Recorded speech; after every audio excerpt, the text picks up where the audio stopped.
Lupa ng araw ng luwal, hatid pagsinta, buhay ay langit sa piling mo. Ang ligaya ng pag may mga api, ang mamatay ng dahil sa'yo. Sa part ng sa dagat ay nagiging sa dagat at hindi ganun tamang pagbigkas. Sa dagat at bundok, ganun dapat. Nakikinig ako sa mga kanta ng mga bata, ng mga artista, ay mga singer. Yung nakapost sila na 10. Tapos kung walang tumama kahit isa, lahat ng bigas nila dun sa... Lahat sila magagaling ha. Totoo lang, magaling sila mga professional singers. Lalo si Charisse, idol ko din yun. Oh. Pero sa totoo lang, mapagdudugtong nila yung sa dagat. Ang bigas, sa dagat at bundok, mali po ang sa dagat. Dapat sa dagat at bundok, ganun ang bigkas. Sa dagat at bundok, sa dagat at bundok, may ibang tunog. Dapat sa dagat at bundok, kasi lang marinig mo yung dagat. Nakahiwalay sa, hindi yung magkadugtong yung sa kadagat, kaya nagiging sa dagat at bundok. Tama yung at bundok, tama yun. Ang mahirap talaga yung sa dagat, mapagdudugtong, nagiging mabilis pa. Sa dagat, hindi ganun, sa dagat. Oh, gets nyo? Bayang magiliw, peras ng silanganan, alab ng puso, sa dibdib mo'y buhay. Lupang hinirang, duyan ka ng magiting, sa manlulubig, di ka pasisiin. Sa dagat at bundok, sa dagat at bundok, sa simoy at sa langit mong bughaw, may dilag ang tula at awit sa paglayang minamahal, ang kislap ng watawat mo'y tagumpay na nagniningning. Lupa ng araw ng luwal, hatid pagsinta, buhay ay langit sa piling mo. Ang ligaya ng pag may mga api, ang mamatay ng dahil sa'yo.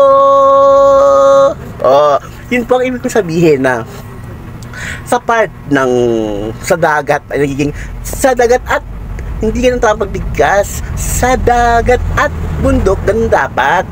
Nakikinig ako sa mga kanta ng mga bata, ng mga artista, ay mga singer. Yung nakapost sila na 10. Tapos kung walang tumama kahit isa, lahat ng bigas nila dun sa... Lahat sila magagaling ha. Totoo lang, magaling sila mga professional singers. Lalo si Charisse, idol ko din yun. Oh. Pero sa totoo lang, mapagdudugtong nila yung sa dagat. Ang bigas, sa dagat at bundok, mali po ang sa dagat. Dapat sa dagat at bundok, ganun ang bigkas. Sa dagat at bundok, sa dagat at bundok, may ibang tunog. Dapat sa dagat at bundok, kasi lang marinig mo yung dagat. Nakahiwalay sa, hindi yung magkadugtong yung sa kadagat, kaya nagiging sa dagat at bundok.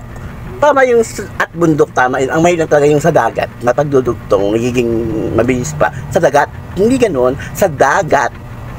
Oh, gets nyo? Hindi ako sa nagmamarunong, hindi ako nagmamagaling. Pero yun talaga napansin ko.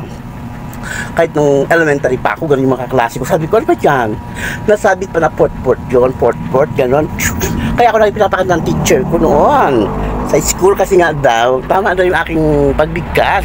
Oh, pero yung mga kumakanta, napagdudugtong pa rin nila. Kaya naging topic sa school namin noon na dapat talaga magkahiwalay yung sa kadagat. Oh, hindi dapat pagdugtungin. Pakinggan nyo ha, ulitin ko na naman. Oh, sa dagat at bundok. Ano yung sa dagat? Anong salita yung sa dagat? Meron bang salitang sa dagat? Wala bang salitang sa dagat? Pag-iwalayin nyo para mas malinaw. Sa dagat. O diba? Sa dagat at bundok. Ganun dapat yung sa dagat at bundok. Ano yung sa dagat? Kalok. Pabasahin nyo, dami sa comment section. Alam, nag-react sa akin tuloy mga kapatid. Sorry po, pero meron pa nag-react na isang siya, director ng music, si Madam. Sorry po, Madam, pero totoo lang, pinaglalaban ko lang po yung kung tama. O, maaaring sa iba makatulong din naman ito na i-correct talaga ang tamang pagbigkas ng ito nga, yung sa parting yun ng pambansang awit, no? O, iwas naman tayo sa gulo ng politika, doon mo tayo sa pambansang awit. Kaya dito naman po mga kapatid. See you again in my next video. Paalam! I love you all!